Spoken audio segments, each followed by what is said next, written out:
Hi, everyone. My name is Dr. Hanna Baumann, and I'm an interdisciplinary urban scholar. My research focuses on questions of exclusion and participation in cities. So I ask, how do we ensure that all residents of the city, including those who are usually marginalized, can reap its benefits? This is also a key question that the module I lead, Urban Futures and Prosperity, asks. Cities, as you probably know, are often considered the engines of prosperity, especially when prosperity is understood in economic terms. But if we think of prosperity in a more holistic sense, as the Institute for Global Prosperity does, so for example, as the conditions needed for all residents to flourish, then we also see that urban life in cities across the world poses numerous challenges. So for example, in terms of health, we saw during the pandemic that the really dense living conditions in cities can lead to much worse health outcomes, but also that there's mental health and general well-being challenges in urban space. In terms of sustainability, cities make up only 2% of the world's land mass, but they're responsible for 70% of its greenhouse emissions. So that's a massive challenge. But also in terms of social sustainability, cities are often very diverse, but with that diversity comes a massive degree of inequality. So we see often in very small areas, really divergent life chances and life outcomes between different groups. At the same time, cities, because they're home to this rich and diverse social and cultural life, also become the incubators for new ideas on how to address these challenges. And this is why this module focuses on the way that urban futures are imagined and created.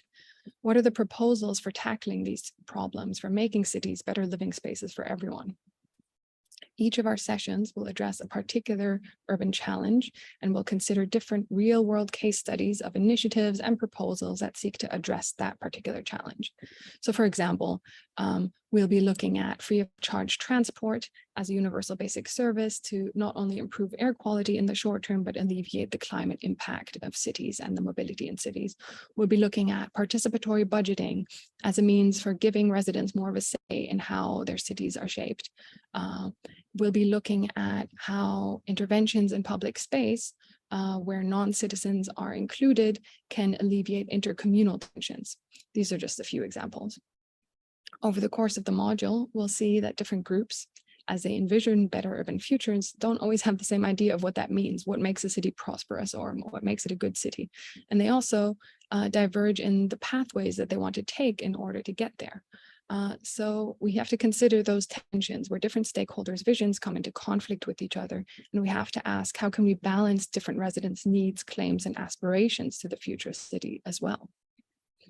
We'll draw on a wide range of international case studies, and we'll reflect in particular on the way that the spatial dimension of the city, that is the built environment, interacts with social and organizational components of urban life. The global scope of the module also means that you, the students, are encouraged to bring in your own lived experience and observations from cities that you're familiar with, and that you'll learn from your peers from around the world. And that in the past has always been really enriching in class discussion. The module is quite unique in that it takes an intensive format. That means we'll be doing an entire semester, 10 weeks of learning in just 3 weeks. We'll be meeting very frequently, every day or every other day, and we'll have in-depth seminars where we not only discuss the readings, but we'll have activities such as mini research projects. We'll do debates. We'll be watching and discussing films on urban transformations and future making, and we'll be using London as our laboratory. That means we'll be going on field trips around the city and meeting guest speakers from councils, from tenants' rights organizations, from community growing projects, each of whom, of course, have a different vision of what makes a good future city. One of the assessments that's always really enriching and fun for the students is a group project, which you'll be working on throughout the 3 weeks and present on the final day of class. In the past, students have critically analyzed urban initiatives such as super blocks in Barcelona, facial recognition technology in London, and women's self-organization against harassment in public spaces in Lagos.